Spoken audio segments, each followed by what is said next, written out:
Kenangan Seniwati Rokiah Jaafar. Saya sangkakan Seniwati Ning Yatimah bintang lama dan terakhir dari studio Jalan Ampas. Rupa-rupanya Rokiah Jaafar yang baru meninggal berusia 92 tahun. Lagi terkejut mengetahui seniman A. Galak adalah anaknya.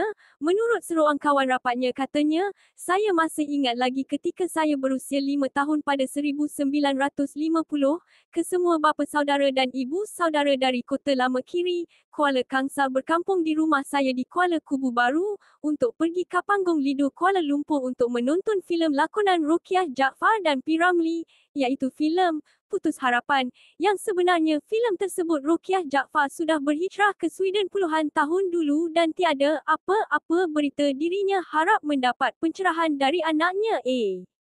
Galak, yang bergiat aktif di dalam siri TV berlatar cerita polis keluaran Datuk Yusof Haslam, harap A. Galak membuat liputan berkenaan mengenai ibunya berakhir di Sweden di negara barat yang tidak disangka sama sekali.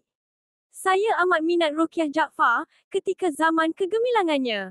Bersama Kasmah Buti, Rosnani dan Nurmadiah menjadi heroin pada P. Ramlee.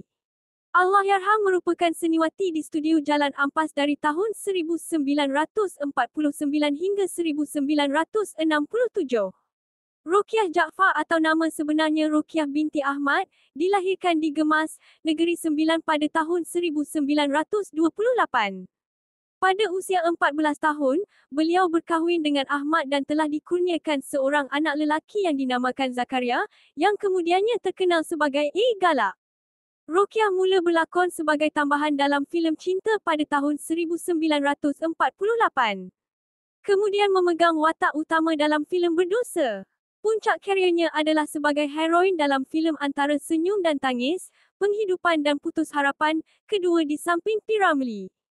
Selepas bercerai dengan suami pertama, beliau telah berkahwin dengan Jaafar Abdullah, seorang pegawai Shaw Brothers. Maka nama glamournya ditukar menjadi Rokiah Jaafar. Selepas filem Arjuna pada tahun 1954, beliau tidak banyak berlakon. Antara filem terakhir Rokiah adalah Kaca Permata pada tahun 1966 dan Lampung Karam pada 1967.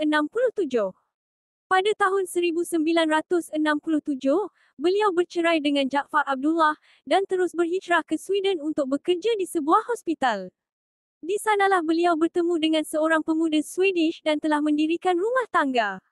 Pemuda itu berusia 20 tahun, lebih muda dari Rokiah. Selepas lama berapa di Sweden, Rokiah dan suaminya kembali di Malaysia dan sekarang mereka menetap di Gemas. Hingga setakat ini, Rokiah Jaafar boleh dianggap sebagai pelakon paling senior yang masih hidup. Tetapi beliau jarang sekali muncul di mana-mana majlis yang melibatkan kehadiran karyawan filem.